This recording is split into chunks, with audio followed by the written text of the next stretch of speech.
제 시간 다 내년에 나올 가능성이 높은 것들이죠. 얘가 유독 높습니다. 양도의 개념은 여러분이 갖고 있는 교재 493쪽에 나와 있습니다. 요건 요렇게 할게요. 책에는 왔다 갔다가 돼 있는데 이걸 제가 세 가지로 정리했습니다. 먼저 요거로 설명하고 밑줄로 복습해 드릴게. 자, 양도의 개념은 세 가지로 정리해 놨습니다. 하나는 양도로 보는 경우, 양도로 보지 않는 경우, 그 다음 그때 달라요. 세 가지가 전부입니다. 시험 볼 때까지 10달 동안 이거 추가되는 게 없어. 이게 다야. 요것만 알면 한 문제 맞아요. 놀라지도 않아요? 50분 공부해서 한 문제 맞는다니까? 너 기억한다면? 그러면 양도로 보는 경우는 뭐냐? 유상이전. 대가가 있으면 양도야.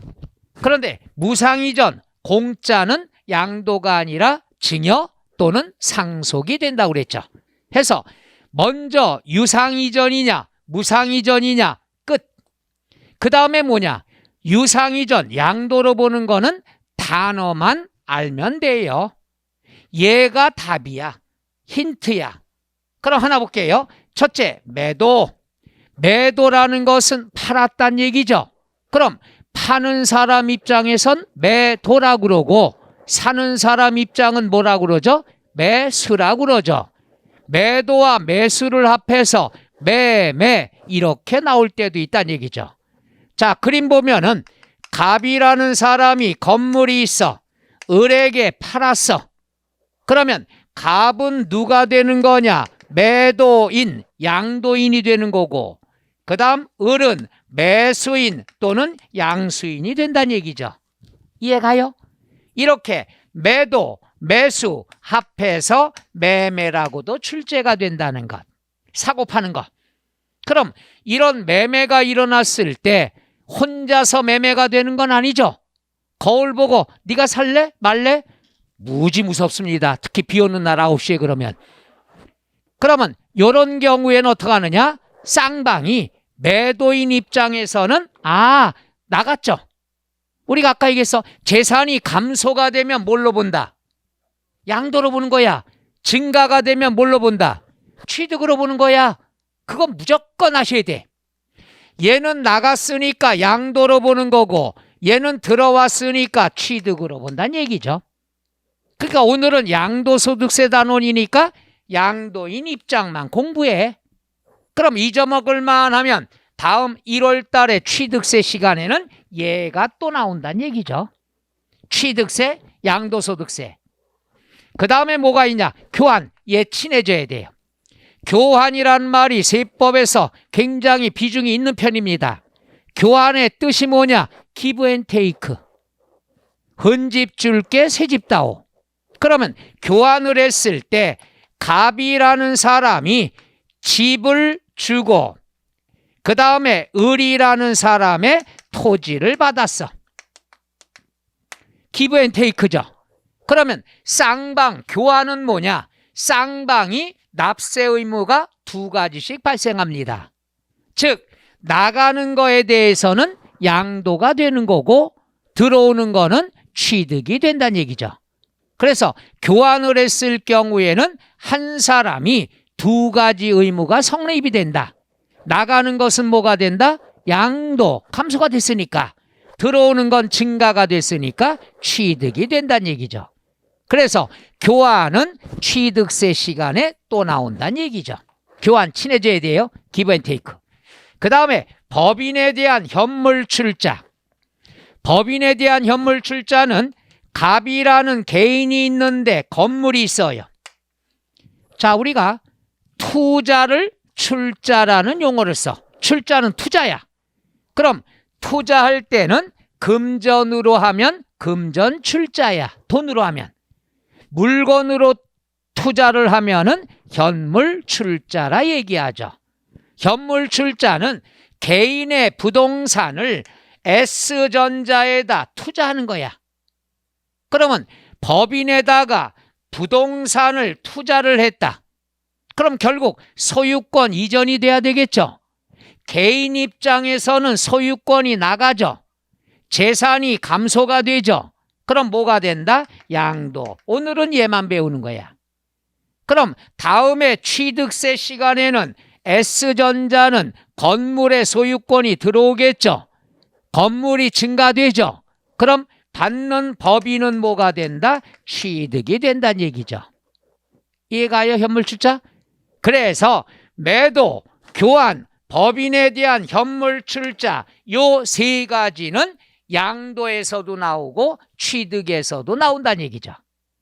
다만 취득에서는 매도 대신에 뭐라고 나올까? 매수 이렇게 나온다는 얘기죠. 또는 매도와 매수를 합해서 매매 이렇게도 출제가 된다는 것. 그래서 세 가지 매매, 교환, 법인에 대한 현물 출자는 나가는 사람 입장에서는 양도, 들어오는 사람 입장에서는 취득. 따라서 요 세 가지는 1월달 취득세 시간에 또 나옵니다. 잊어먹을 만하면 나와. 이게 세법이에요. 그 다음부터는 뭐냐? 그 다음부터는 공통점 얘기할게요. 빚 때문에 넘어간 거야. 슬픈 단어들이에요. 빚 때문에 넘어간 거. 볼까요? 변제. 변제의 뜻은 뭘까? 빚 갚은 거. 그럼 빚이라는 건 뭘로 갚아야 돼? 봄으로 갚아야 돼? 그렇죠. 돈으로 갚아야 돼. 금전으로 갚아야 돼. 근데 얘는 뭐냐?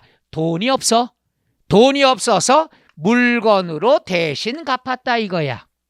그럼 점잖은 표현으로 대물변제지만 속뜻은 빚 때문에 넘어간 거야. 돈 없어서.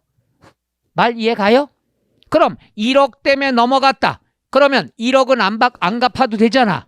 그럼 결국 1억 받고 파는 거예요. 대물변제 뜻 이해 가요? 슬픈 얘기야. 점잖은 표현이지만.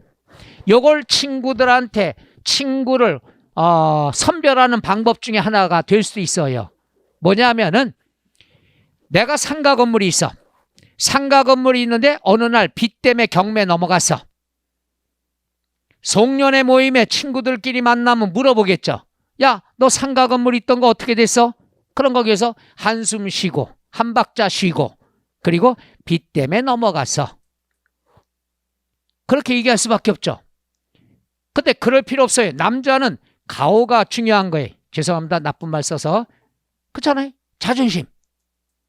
괜히 내가 그냥 뭐 잘못한 것도 없는데 빚 때문에 넘어갔어. 슬픈 표정할 필요도 없어. 걔들이 도와주는 게 아니니까. 이럴 때 친구들 앞에 떳떳이 얘기하는 방법. 앞으로 이 방법 써보세요. 여자분들도. 야, 너 상가 건물 어디 갔어? 물어보면 거기서 큰 소리 쳐야 돼. 대물변제했어? 그리고 친구 반응을 봐. 친구가 잘 됐네? 그럼 그 다음부터 만나지 마. 왜? 무식한 친구니까. 제 말이 이해가요? 그 남자는 그렇게 하고 얼마나 좋아요? 도와줄 것도 아니면서. 난 그렇게 여태까지 살았다라고 자부를 하는데 돌아가서 피눈물을 흘릴지언정. 제가 왜냐하면 사업을 너무 많이 했다 망그라 먹어서 아주 힘들었어요. 마지막으로 또 한 번 하려고 준비 중에 있어요. 남자는 한 방을 해야 되는 게 괜찮아요. 한 방 하면 돼. 근데 요번에 마지막이 너무 힘들게 해갖고 너무 많은 액수가 막 강의를 안 했었으면 뭐 쓸데없는 얘기입니다만은 여러 뭐 즐거운 성탄절이고 그래서 그것만 안 했으면은 지금쯤 여유 있을 텐데 만약에 강의를 안 했었으면 서울역에서 저 만났을지도 몰라요. 정수리만 볼 거예요. 나 이런 얘기 짠해요 진짜 나. 진짜 옛날 생각이 쭉 드는 거예요. 자, 그래서 대물변제. 그 다음에 수용. 수용은 뭐야? 정부가 내 땅 필요하대. 그럼 줬어. 줬지만은 보상금 나오잖아. 그럼 돈 받고 판 거야 국가에.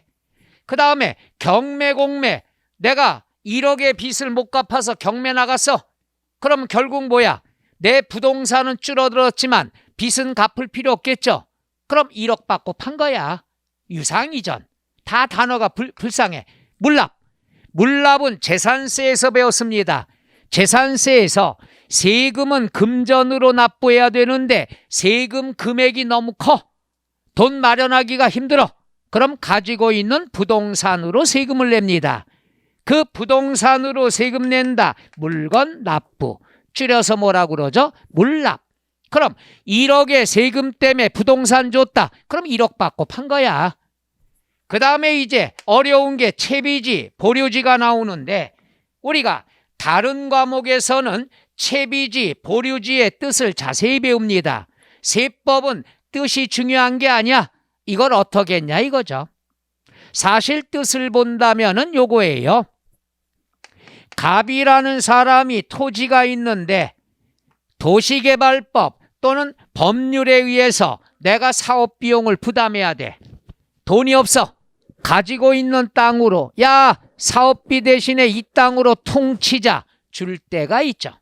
누구한테? 사업 시행자한테. 이렇게 땅을 갖다가 사업비용 대신에 퉁쳤다. 요걸 충당이라고 합니다. 충당의 뜻은 세법에서 용어가 많이 나와요. 알아두세요. 충당은 메꿨다, 퉁쳤다. 이걸 충당이라고 얘기합니다. 그러면 가지고 있던 땅으로 줬다. 채비지 충당, 보류지 충당. 그럼 채비지, 보류지는 얘가 정하는 거야. 사업시행자가 환지, 다른 땅으로 안 주고 야 잠깐 대기, 그럼 그게 보류지야.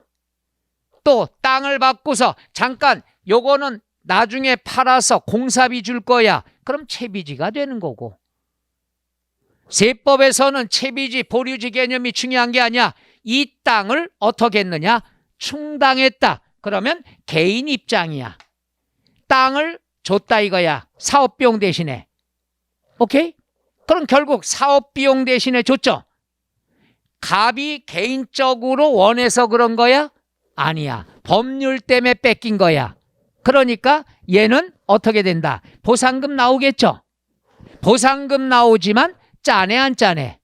짠하니까 얘는 양도로 보지 않습니다. 세금 안 낸다는 얘기야. 짠하니까. 토지가 넘어갔어. 보상금 나왔어. 그 사업비용 된 퉁쳤다 이거야. 그래서 얘는 짠하니까 세금 안 내. 그럼 이제 누구 명의로 돼 있어? 사업시행자 명의로 돼 있죠. 그럼 사업시행자가 땅을 가지고 있으면 1년에 한 번씩 뭘 내야 돼? 재산세 내. 얘만 세금 안 내는 거야. 그 다음부터 채비지, 보류지는 사업시행자가 세금 냅니다. 보유하고 있으면 재산세 내야 돼. 그 다음에 땅만 갖고 있으면 안 되겠죠. 왜? 공사를 하게 되면 공사비를 건설회사에 줘야 될 거 아니야. 그러기 위해서는 채비지를 어떻게 한다? 매각, 팔아야 되겠죠. 매각은 팔았다 이거야. 누가 팔았어? 사업시행자가. 그럼 얘가 양도소득세 내야 된다 이거야. 따라서 매각을 해서 공사비를 마련했으면은 양도로 본다는 것. 그래서 채비지는 3번 배워. 양도소득세에서 2번 하면 되겠죠. 양도에서 배우고 재산세 때 또 배웁니다. 그래서 채비지, 보류지는 이게 전부가 돼요. 시험 때까지 나오면 요거 안에서 답이 나오는 거예요. 그럼 오늘은 양도소득세니까 2가지 배웁니다. 채비지, 보류지가 중요한 게 아니야. 충당이냐 매각이냐. 충당이다 그러면 개인이 퉁친 거야. 짠하니까 양도로 보지 않습니다. 그럼 사업시행자가 가지고 있다가 공사비 주려고 팔았어. 매각을 하면 양도로 보는 거죠. 그러니까 채비지, 보류지가 나왔을 때 뒤에 충당이다. 양도로 보지 않아. 매각이다. 그럼 팔았구나. 양도가 된다는 것. 그래서 채비지, 보류지는 충당이냐 매각이냐 보면 돼. 끝. 그럼 얘는 단어만 알면 되는데 단어가 쉬워요. 돈 받고 넘어간 건 다 양도야. 그럼 얘가 시험에 어떻게 나오냐? 앞에 단어가 나와. 단어가 나오고 뒤에 양도로 본다. 그럼 옳은 지문이고, 양도로 보지 아니한다. 그럼 틀린 지문이고. 이게 시험 문제예요. 그럼 여러분이 단어 가지고 판단하면 되는 거야. 대물변제, 빚 때문에 넘어갔다. 양도로 본다. 이런 식으로 공부하면 되잖아. 단어 뜻은 이해 가요? 그 다음에 양도로 보지 않는 경우는 첫 번째가 공짜로 줬을 때, 두 번째가 채비지, 보류지, 충당, 퉁쳤을 때. 얘는 나머지 쉬워요. 세 번째는 지적경계선이 나오는데 지적경계선은 뭐예요? 지적공사, 옛날에 지적공사가 했던 게 지금 이름이 바뀌어서 한국토지정보공사인가 뭐 바뀌었죠. 여의도에. 됐어. 지적경계라는 건 개인이 하는 게 아니야. 그 공사에서 하는 거죠. 정하는 거야, 경계를. 그럼 여러분 공부할 때 어떻게 하느냐? 지적경계선은 누가 정하냐? 정부가 정한다. 정부가 정하기 때문에 세금 낼 필요 있다 없다? 개인은 없어요. 양도로 보지 않아. 그 다음 두 번째, 경계선 있었는데 변경을 했어. 여기까지가 경계선인데 여기로 변경을 했어. 그럼 지적경계선을 지정하거나 변경은 누가 하는 거야? 정부가 하는 거야. 정부가 하는 거니까 난 세금 낼 필요 있다 없다? 없다. 그럼 양도로 보지 않는 거야. 양도로 보지 않는다는 건 과세되지 않는다는 얘기예요. 그 다음에 요거 소유권 환원. 얘는 앞으로 많이 나옵니다. 세법에서. 소유권의 환원이다 그랬으면은 얘는 항상 하는 얘기지만 단어의 뜻만 알면 너무 쉬워요. 못 가. 소유권은 뭐 알겠는데 환원이 뭐냐? 환원이 뭐죠? 환원? 환원. 옹알이 되기 있기 없기. 환원이 뭐예요? 그래요. 다시 찾아오는 거야. 다시 찾아온다. 환원이다. 그럼 다시 찾아온다는 것은 결국 이전에 뺏긴 적이 있다는 얘기야. 이해 가셔요? 이전에 뺏기지도 않고 오늘 거울 보면서 비 오는데 이걸 돌려줘 말어. 이러면 안 되는 거예요. 환원은 찾아왔어. 옛날에 뺏긴 거. 그럼 우리가 뺏겼을 때 맨날 이분만 하니까 미안해요. 이분한테 뺏겼어. 뭔 사연이 있지만은 뺏긴 걸 갖다 찾기 위해서 이분을 찾아가. 찾아가면은 어떻게 돼? 돌려주세요. 뺏은 거 돌려주세요. 그럼 이분은 뭐라고 얘기할까? 상식 뭐라고 그럴까? 눈을 빠지보면서 싫어. 안 줘? 다 그런 얘기예요. 왜? 순순히 줄 것 같으면은 순순히 줄 것 같으면 뺏어가지 않을 거 아니야. 그러니까 이분은 이분처럼 싫어. 아주 그냥 노골적으로 눈을 쳐다보면서 싫어. 나도 싫어. 그 다음에 저분은 안 줘. 그래. 좀 더 세게 나가자고. 돌려줘. 못 줘. 그럴 땐 소송을 걸어요. 소송의 이름이 또 힌트야. 소송의 이름이 뭐냐? 매매, 원인, 무효의 소송. 줄여서 소라고 얘기하죠. 우리가 소송자 다 안 쓰잖아. 매매, 원인, 무효의 소송. 소. 그러면은 원인 자체가 다 무효야. 옛날에 뺏긴 것도 무효고 찾아온 것도 무효란 얘기야. 얘가 항상 지문에 주어져. 노골적으로 힌트 준 거야. 원인 무효야. 찾아왔지만 다 무효야. 다 거래가 아니니까 양도로 볼 수 있다 없다? 없다. 취득으로 볼 수 있다 없다? 없어요. 모든 게 무효란 얘기야. 원인이 무효. 용어 이해가요? 항상 얘가 안 나오면 문제가 안 되는 거야. 이거 10달 동안 찾는 거 연습하는 게 기출문제예요. 말 이해 가시겠어? 그 다음에 뭐냐? 신탁해지. 아까 신탁재산 나왔죠? 요거예요. 자, 한번 볼게요. 갑이라는 사람이 건물이 있어. 을이라는 사람한테 야 이것 좀 관리 좀 해다. 3년간 수수료 줄게. 그럴 때 갑을 뭐라고 얘기하죠? 오케이. 아주 오늘 왼쪽에 한 것도 하고. 얘는 누가 돼? 이 사람이 퇴근하면 집에 누가 있어? 아이고 그런 건 공부 안 해도 되는 거예요. 시험에도 안 나오는 거예요. 희한하게 안 나오는 건 기억으로 해. 여러분 신탁 맡겼다는 얘기죠. 그럼 신탁 맡기고 얘가 관리할 때 편하라고 소유권 이전 등기를 해줍니다. 그러면 위탁자가 수탁자에게 이전 등기하는 것은 형식상의 이전이에요. 신탁법상의 형식상의 이전이고 사실상으로 이전된 게 아니란 얘기지. 따라서 세금 낼 필요 있다 없다? 없다. 양도로도 볼 수 없고 취득으로도 볼 수 없는 거야. 신탁 이해가요? 그런데 신탁 계약이 끝났어. 또는 신탁 기간이 끝나지 않았는데 얘가 너무 못해서 법원에 확정 판결 받아서 계약이 끝났어. 그럼 계약이 끝났으면 소유권 찾아와야 될 거 아니야. 원래 누구 건데? 위탁자. 지금 명의가 누구로 돼 있는데? 수탁자. 계약이 끝났으면 원위치 찾아와야 되겠죠. 그럼 요 신탁 계약이 끝나서 찾아오는 걸 신탁 해지라고 그래요. 그럼 이렇게 소유권 이전 등기할 때 수탁자가 위탁자에게 등기한 것도 형식상의 이전이란 얘기죠. 거래로 볼 수 있다 없다? 없다. 그래서 위탁자가 수탁자에게 이전할 때, 또 수탁자가 위탁자에게 이전할 때는 양도로 볼 수 있다 없다? 없다. 취득으로 볼 수 있다 없다? 없다. 그래서 취득세 때 또 나옵니다. 그거 제가 이름을 걸었어. 신탁이 나왔다 그러면 항상 위탁자와 수탁자가 나타나. 그럴 때 위탁자가 수탁자에게 이전 등기할 때, 거꾸로 수탁자가 위탁자에게 이전 등기할 때, 요걸 내가 이름 진 게 탁탁이 끼리예요. 탁탁이 끼리는 거래로 볼 수 있다 없다? 없다. 요렇게 탁탁이 끼리는 무조건 거래가 아니야.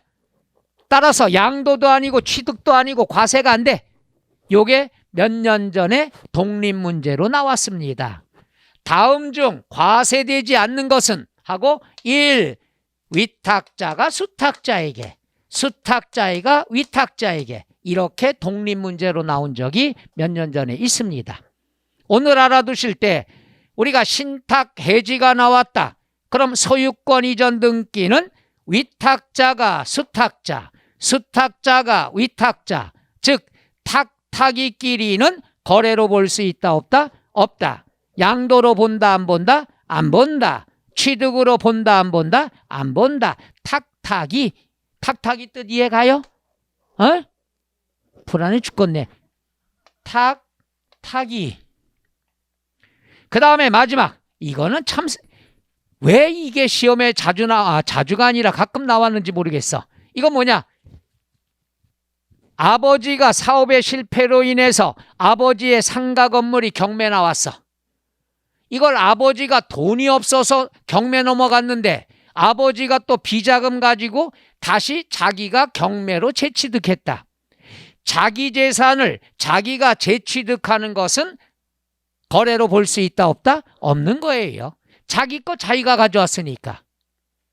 뭔 말인가 이해가시나?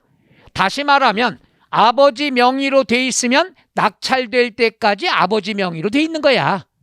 이걸 아버지 본인이 재취득을 하면 원래 아버지 건데 아버지 걸로 재취득했다면 소유권 이전 등기 돼 안 돼?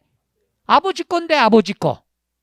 그래서 경매로 나온 자산을 본인이 재취득하는 경우는 거래로 볼 수 있다 없다? 없다. 양도로 볼 수 있다 없다? 없다가 되는 거죠. 아버지가 아버지에게 양도할 수는 없잖아. 이해가요? 그럼 실무에선 이런 경우 없잖아. 시험이니까 나와요. 자, 그러면 우리가 실무에선 어떻게 되냐? 아버지가 사업의 실패로 아버지 소유가 경매로 나오면 아버지가 입찰하는 게 아니죠. 누가?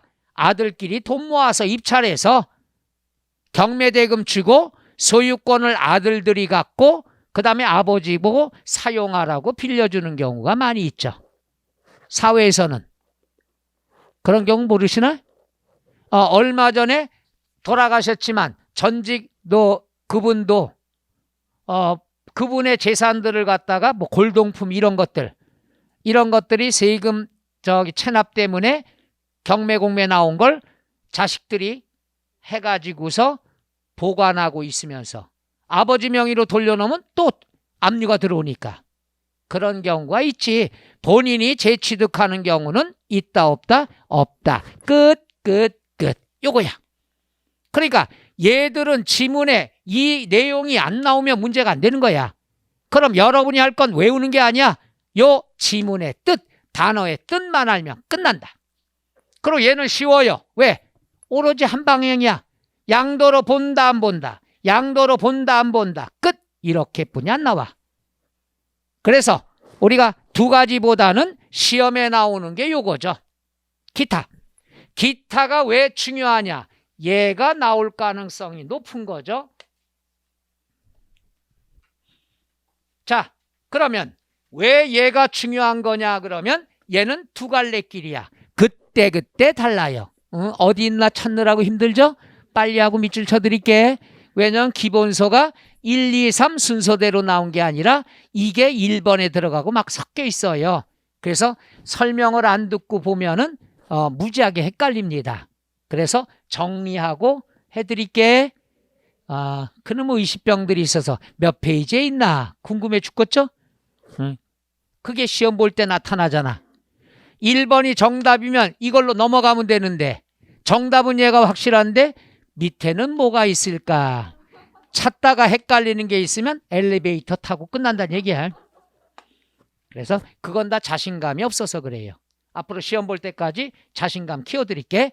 자, 여기는 뭐가 있느냐? 딱 6가지로 구별이 되는데, 자, 이거예요. 갑이라는 사람이 건물이 있어. 그런데 돈이 필요해. 야, 은행아, 나 7억만 빌려줘. 7억만. 나 못 믿어? 나 상가 건물 있는 남자야. 나 믿고 7억만 빌려줘. 못 믿어? 알았어. 내 건물을 담보로 맡길게. 계약서 씁니다. 담보계약. 근데 요거는 뭐야? 담보는 맡기는 거야. 맡기고 내가 나중에 찾아오면 돼. 근데 담보계약이 일반 담보가 아니라 양도담보계약을 맺어. 양도담보계약이라는 건 뭐냐? 계약 조건에 들어가. 야, 나 한 달 뒤에 빚 갚을 거야. 원금이자. 못 갚으면은 내가 양도할게. 내가 너 줄게. 이게 양도담보계약이에요. 그러면 계약을 맺었을 때는 담보 맡긴 거지 넘어간 게 아니잖아. 그러니까 담보되는 시점에서는 넘어간 게 아니니까 양도로 보지 않지. 왜? 빚 갚으면 찾아올 수 있으니까. 빚 못 갚은 게 아니잖아. 빌리는 계약만 한 거지. 했다가 한 달 뒤에 요 말이 꼭 나와. 채무불이행. 채무불이행이라는 건 약속 못 지켰다 이거야. 그럼 계약 조건이 뭐예요? 내가 약속을 어기면 이거 줄게. 근데 이행하지 못했다는 건 약속 못 지켰어. 그럼 완전히 넘어가겠지. 계약 조건이 그거니까. 이럴 땐 넘어갔으니까 양도로 본다는 얘기야. 그러니까 채무 불이행이면 약속을 못 지켜서 빚 때문에 넘어갔다. 대물 변제나 똑같다는 얘기지. 재밌는 건 얘가 안 나오면 시험 문제가 안 돼. 무조건 나와. 그리고 얘는 무조건 나와요. 왜 그러냐 하면은 과정을 설명해야 돼. 문제에서. 양도담보 계약을 맺은 후에 채무 불이행 이렇게 나와야지. 이거는 생략이 되고 갑자기 뜬금없이 채무 불이행 이렇게 나올 수 있다 없다? 없는 거잖아. 원인이 있고 결과가 있다는 얘기지. 그래서 항상 담보계약은 무조건 나와. 이 얘기를 강조하는 건 담보계약? 담보니까 얘는 양도가 아니야. 뒤에를 안 본 거야. 뭔 말인가 얘가? 양도담보계약이 돼. 이거 많이 배웠어. 담보는 양도가 아니야. 요놈이네. 공인중개사라 불러다오. 발표날 전원이 꺼져 있습니다. 이렇게 나오는 거예요. 뒤에를 봐야 된다는 얘기. 뒤에 안 나왔어. 그러면 양도가 아니야. 뒤에 채무불이행이 나왔어. 그럼 양도로 보는 거죠. 최근까지도 자주 나온 게 요놈이에요. 요놈. 채무불이행. 왜냐하면 얘만 나오면 얘는 항상 나와야 되니까 얘를 정답으로 하면 틀리는 사람이 없잖아. 그러니까 얘를 뒤에다 쓴 거예요. 그래서 문제가 나왔을 때 양도 담보냐? 그러면 양도가 아니고 채무 불이행이냐? 그럼 빚 때문에 넘어갔다는 얘기죠. 단어의 뜻 이해가나? 저거 10달 동안 배우는 거야.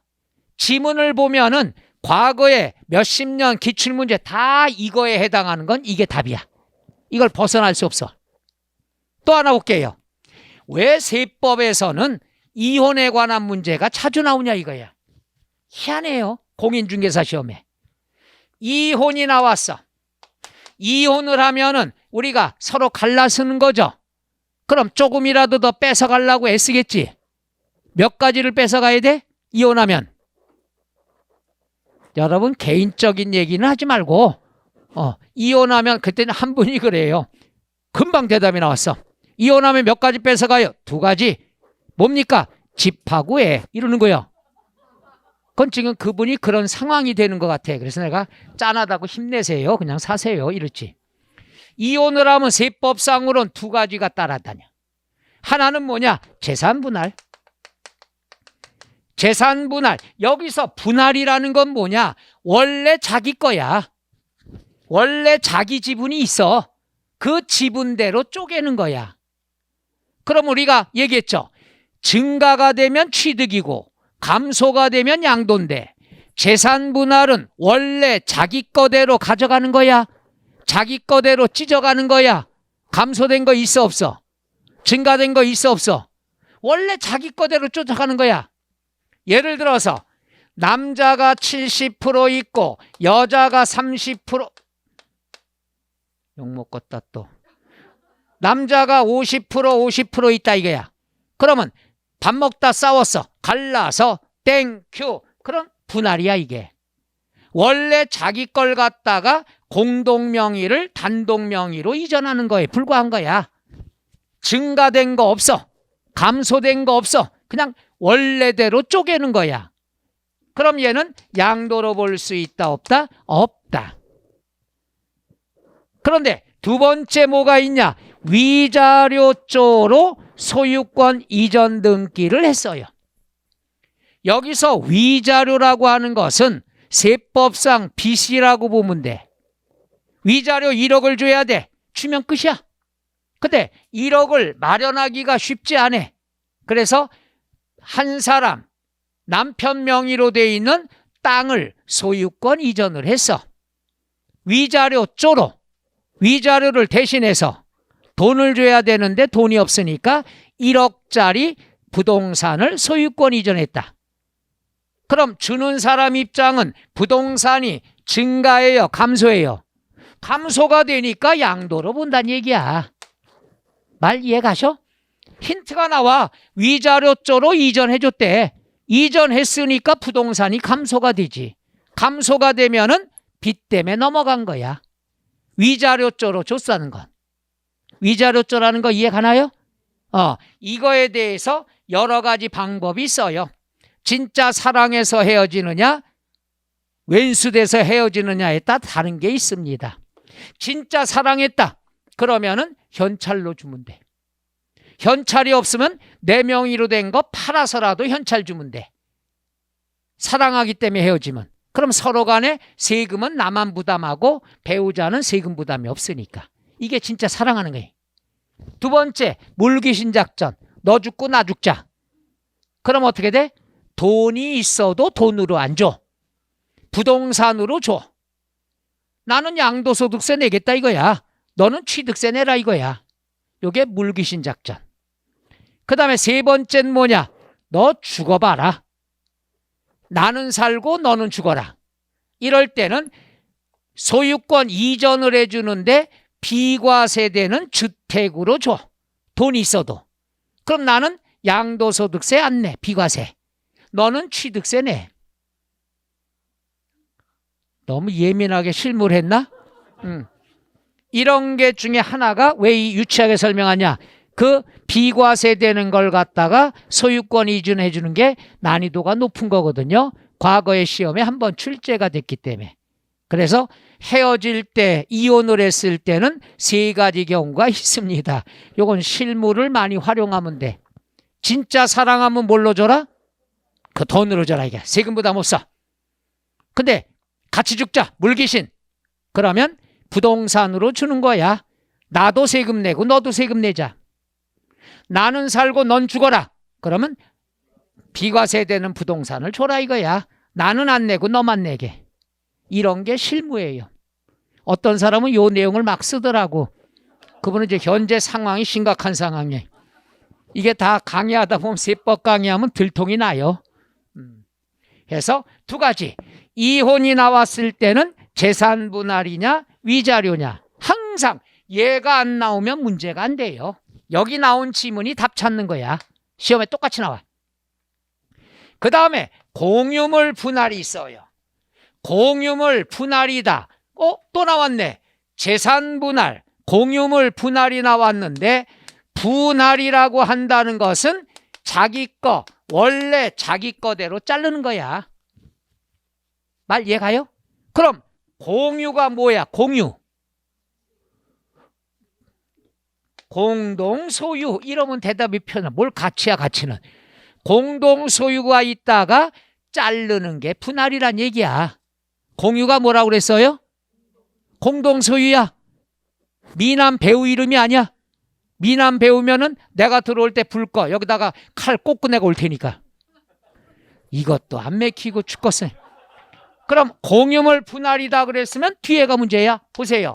갑 70%, 을 30%인데 공동 소유했다 이게야. 그럼 알아두세요. 재산 분할과 공유물 분할은 똑같이 헤어지는 거야.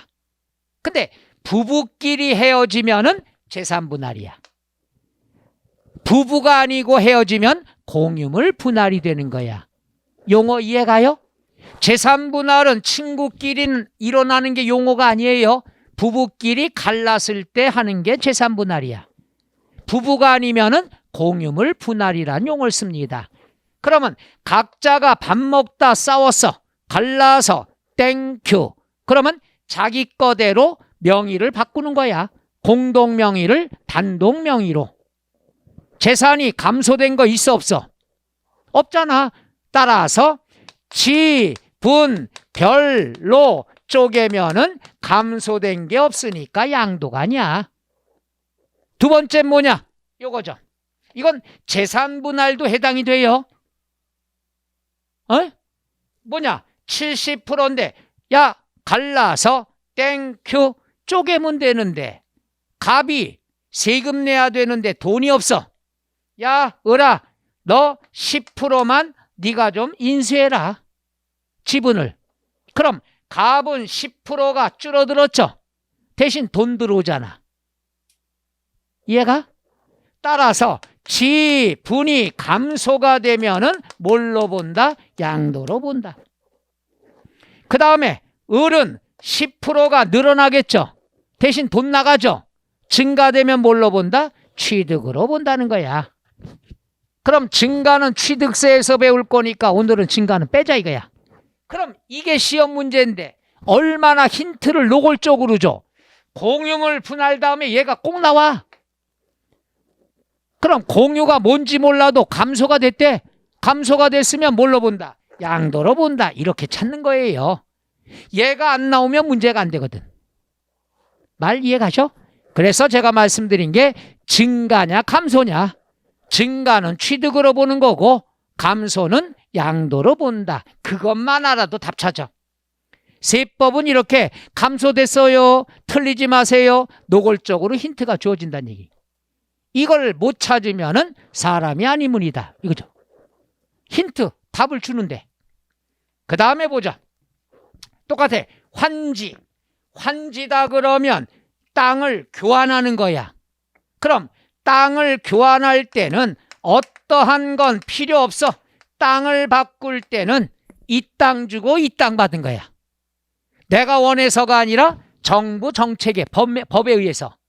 그럼 내가 주고 받을 땐 공법이나 다른 과목처럼 뭐 형질 다 용도 필요 없어. 세법은 무조건 면적이 줄었냐 늘었냐 변함없느냐 이것만 보는 거야. 어떤 지목이고 뭐고 다 필요 없는 거야.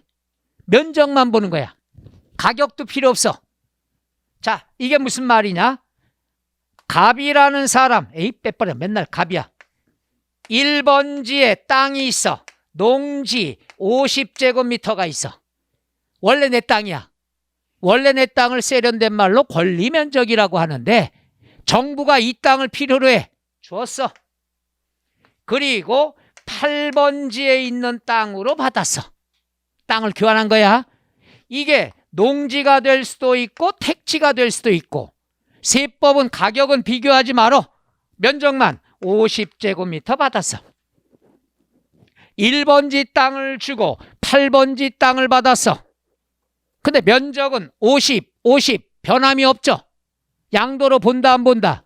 그렇지, 안 보는 거야. 단순히 지목이나 지번이 변경이 됐다.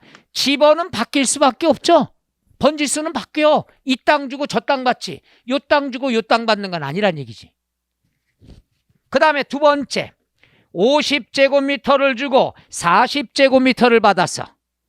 더 받았어, 덜 받았어요? 10제곱미터 덜 받았죠? 덜 받았으면 면적이 어떻게 된다? 감소라는 말이 꼭 나와. 얘처럼 안 나오면 문제가 안 돼. 이렇게는 안 나와. 그냥 감소, 이렇게 노골적으로 힌트 주는 거지.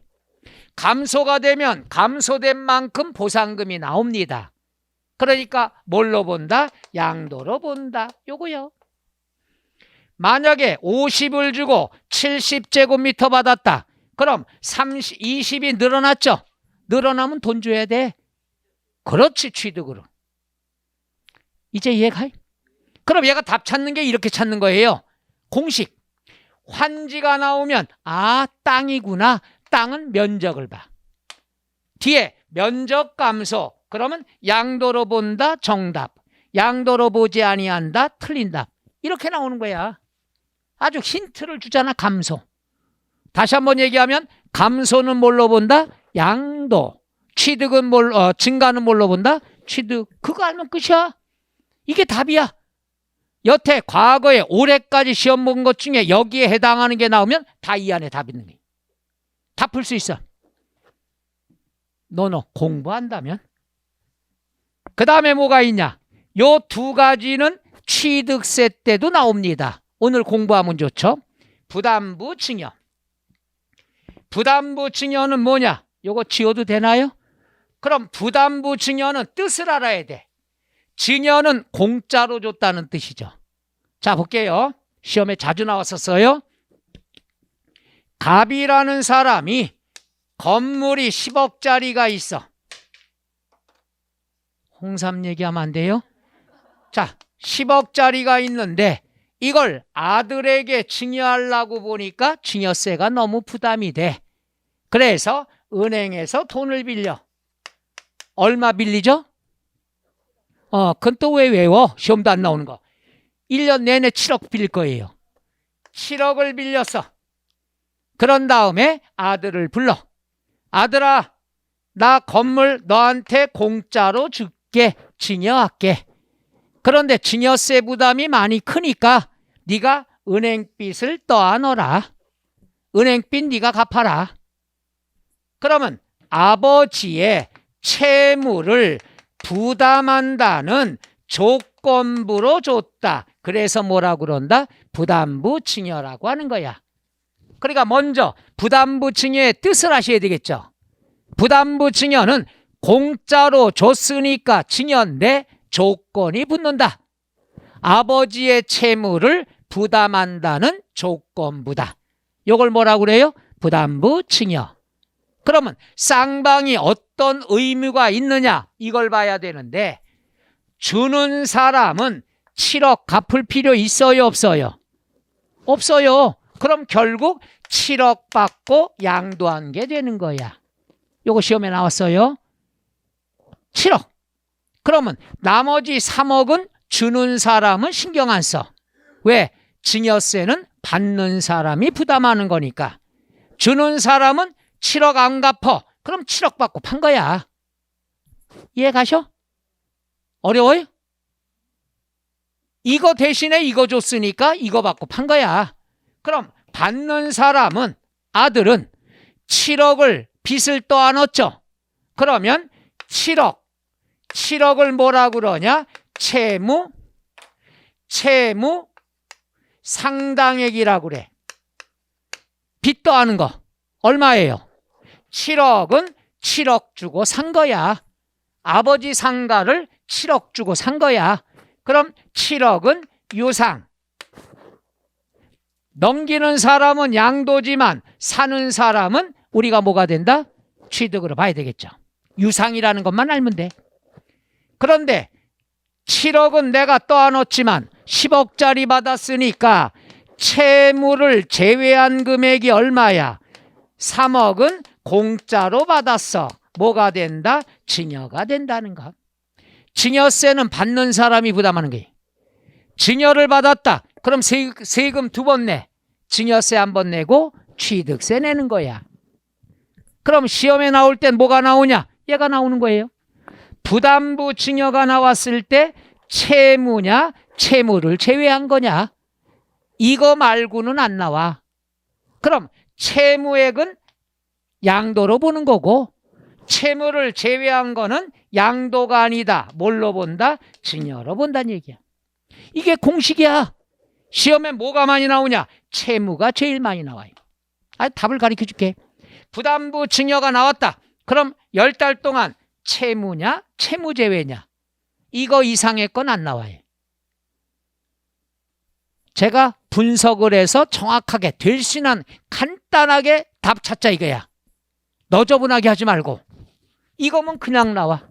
그래서 수강생분들이 많이 좋아한 거야. 나중에 시험 다가오니까 그 단어가 보인대. 내가 내 자랑하기도 힘들어 죽겠어. 마지막으로 배우자 직계 좀비 속은 상식입니다. 배우자나 직계 좀비 속 간에 부동산 거래하면은 직계 가족끼리는 우리가 상식 배우자나 직계 좀비 속은 같은 집에 산다고 보면 돼. 같은 집에 살 때는 동거래 인정을 안 해.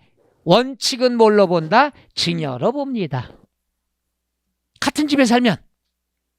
근데 많이 완화가 됐어요. 많이 완화가 돼서 입증을 할 수 있으면은 양도, 매매로 보는 거야. 그래서 배우자 직계 좀비 속이 나왔을 때 자, 아버지 걸 아들이 사요. 근데 아들이 소득도 있어. 재산도 여러 개 많어. 그리고 대가를 계좌이체 송금한 자료가 있어. 입증이 되죠. 그러면 남남처럼 매매로 봅니다. 양도로 봐요. 근데 아들이 뭐야? 아버지 상가를 사는데 애가 미성년자야. 돈 번 적도 없어. 그러면 입증돼야 안 돼요?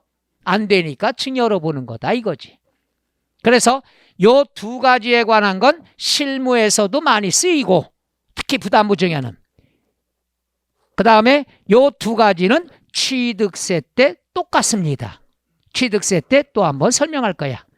그래서 우리가 여기까지가 제일로 중요한 내용이야. 그래서 3가지입니다. 양도로 본다.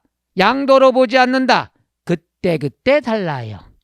출제자가 좋아하는 게 바로 이거야. 2갈래길. 양도로 볼 때와 보지 않을 때.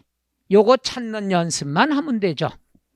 다시 얘기한다면은 단어가 힌트가 나왔을 때 감소가 되면 양도가 되고 증가가 되면 취득으로 되고 변화가 없다. 그러면 양도가 아니란 얘기죠. 지문 보면 다 찾을 수 있나? 글쎄오시다. 그래서 여기에 보면 요거야. 지분 감소, 면적 감소. 그렇죠? 그럼 좀 더 쉽게 정리하면 공유다. 공동소유면은 지분이 포인트야. 공동소유면 각자의 지분이 있을 거 아니야. 그 다음에 환지, 땅이야. 땅은 면적이 기준이라는 거. 그 다음 부담부 증여는 채무냐 채무를 제외한 금액이냐 이렇게 알아두시면 되죠. 끝. 요 내용이 493쪽부터 496쪽까지 나와 있는 걸 이렇게 나열을 했습니다. 앞에 이 기본서에서는 섞어서 나왔으니까 여러분이 요것만 이따가 사진을 찍어서 나중에 정리를 해두면 시험 때까지 울고 먹을 수가 있습니다. 이걸 벗어나지 않으니까. 지금 이걸 갖고 설명을 끼껏 정리해드렸더니 밑줄 치다가 더 혼란스러울 것 같아서 기본서 때는 다 해드릴 거예요. 그때는 한번 들어봤으니까. 그렇게 하는 게 어떨까요?